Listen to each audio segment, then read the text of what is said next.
뉴시티 교리문답 6번째 질문은 우리는 어떻게 하나님을 영화롭게 할 수 있습니까? 라고 묻고요. 그 답은 우리는 하나님을 즐거워하며 사랑하고 믿으며 하나님의 뜻과 명령과 율법에 순종하는 것으로 그분을 영화롭게 합니다.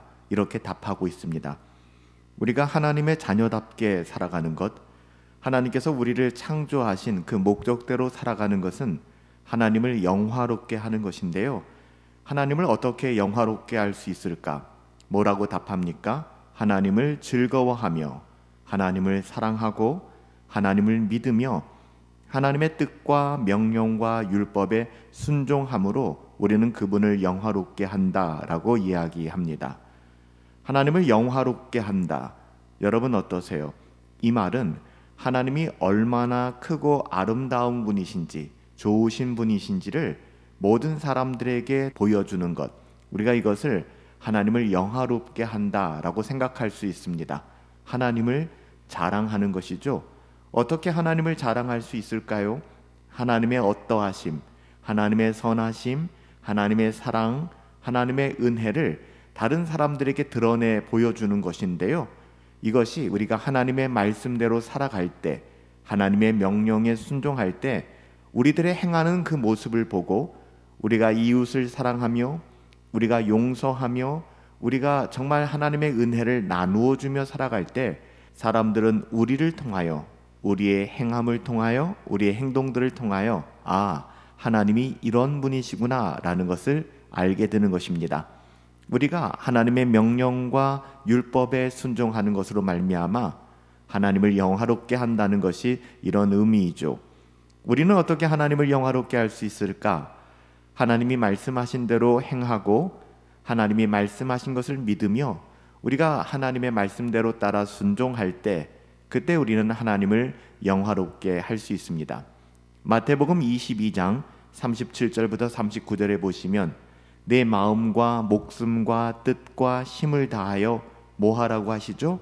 나를 사랑하라. 이것이 크고 첫 번째 되는 계명이니 우리가 그렇게 하나님을 사랑하게 될 때 두 번째 계명으로 연결되어집니다. 내 이웃을 내 자신과 같이 사랑하라. 뿐만 아니라 예수님께서는 마태복음 28장 20절에서 내가 너희에게 명령한 모든 것을 그들에게 가르쳐 지키게 하라 라고 말씀하셨습니다. 세상 끝날까지 내가 너와 함께 할 테니 너는 이 일을 포기하지 마 라고 말씀하신 것이죠. 이 일들을 통하여 우리는 하나님을 영화롭게 할 수 있는 것이고요. 하나님의 영광을 모든 사람들 앞에 드러내 보여줄 수 있는 것입니다. 우리가 진심으로 구원자를 높여드리고 싶다면 하나님의 말씀하신 대로 순종하며 살아가야 합니다. 하지만 이것은 하나님이 우리를 벌하시기 때문에 또한 하나님의 그 어떠하심이 두려워서 하는 그런 복종의 마음은 아닐 것입니다. 강제로, 억지로, 무서워서 하게 되는 복종은 아니라는 것이죠. 우리를 향한 하나님의 사랑이 얼마나 큰지 우리가 그것을 경험했고 누리고 있기 때문에 가능한 순종이 바로 이런 순종입니다. 그래서 하나님을 사랑하는 마음으로 우리가 하나님과 동행하는 것, 이것이 중요합니다. 이러한 고백은 내가 복종하지 않으면 하나님이 나를 벌하실 거야, 하나님의 진노가 내게 쏟아질 거야 라는 두려운 생각 때문에 하나님을 억지로 높여드리는 것과는 정말 결이 다른 이야기입니다. 만약에 그런 생각 때문에 복종하게 된다면 우리가 하나님께 복종할지는 모르겠지만 외면적으로, 외형적으로는 복종할지 모르겠지만 그분을 즐거워하지는 않게 될 것입니다. 여러분 하나님을 즐거워하시나요? 하나님의 말씀을 따라 살아가고 경건을 추구한다는 것이 여러분에게 즐거운 의미로 다가옵니까? 아니면 그냥 의무적인 그런 생각으로 여러분은 그렇게 하나님께 순종하고 있습니까? 여러분 이것을 점검하는 것은 굉장히 중요합니다. 저와 여러분들 가운데 율법을 순종하는 주관적인 동기가 감사와 즐거움이었으면 좋겠어요. 하나님을 진정으로 사랑한다고 하는 것은 그분의 율법을 즐거워한다는 것과 같은 의미입니다.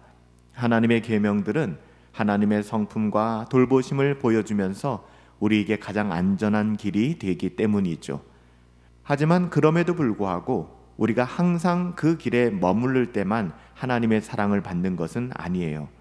우리는 잊지 말아야 합니다. 우리가 예전에는 그 길에서 벗어나 있을 때 예수 그리스도 우리 주님의 희생을 통하여 하나님의 사랑을 우리에게 보여주셨다라는 그 사실을 잊지 말고 기억하셔야 돼요. 우리가 아직 죄인 되었을 때에, 우리가 아직 기꺼이 그 길을 가지 못할 때에도 하나님은 우리를 사랑하셨다는 것입니다. 그러한 주님의 희생을 바탕으로 비로소 율법이나 계명이 하나님의 선하신 성품과 돌보심을 보여주게 되었다는 사실을 우리는 이해할 필요가 있어요. 그러기에 우리의 어떠함이 아니라 오직 하나님의 은혜 안에서 기쁨으로 그 길을 또다시 걸어갈 수 있다는 것이죠. 우리를 향하신 하나님의 크신 사랑과 은혜 때문에 나는 감사와 즐거움으로 계명과 율법에 순종하는가 다시 한번 돌아보시기 바랍니다. 그렇게 하실 때 나는 하나님을 영화롭게 할 수 있는 거예요. 우리의 삶이 하나님을 영화롭게 할 수 있는 것입니다. 우리는 어떻게 하나님을 영화롭게 할 수 있다고 했죠? 우리는 첫 번째 하나님을 즐거워하며, 하나님을 사랑하고, 하나님을 믿으며, 하나님의 뜻과 명령과 율법에 순종하는 것으로 그분을 영화롭게 합니다. 그분의 영광을 드러낼 수 있게 된다는 것이죠. 살아계신 아버지 하나님, 하나님을 즐거워하며, 하나님을 사랑하며, 하나님을 믿으며, 그러기에 하나님의 뜻과 명령과 율법에 순종하여 하나님의 영광을 드러내길 원합니다. 하나님을 영화롭게 하기를 원합니다. 하나님, 우리에게 은혜를 더하여 주시어서 항상 우리의 삶이 하나님을 영화롭게 하는 삶의 방향으로 나아갈 수 있도록 붙들어 주시옵소서. 예수님의 이름으로 기도하옵나이다. 아멘.